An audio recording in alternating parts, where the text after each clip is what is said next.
Сақта әйелдер 3-4 келге артта қалып отырған. Оның себебін мамандардан сұраған едік. Ер адамдарда бұлшықтың мөлшері өте көп.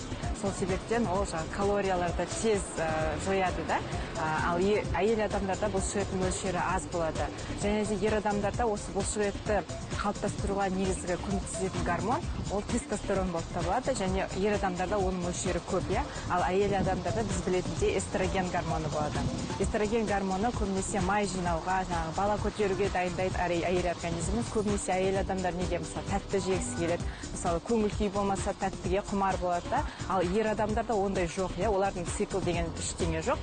Олар мысалы көңіл күйлері бір қалыпты.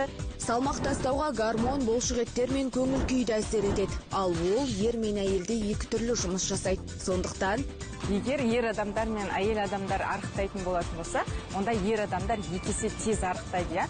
Тек қана оларға құлшыныс керек. Абай Құрматханұлы көрді.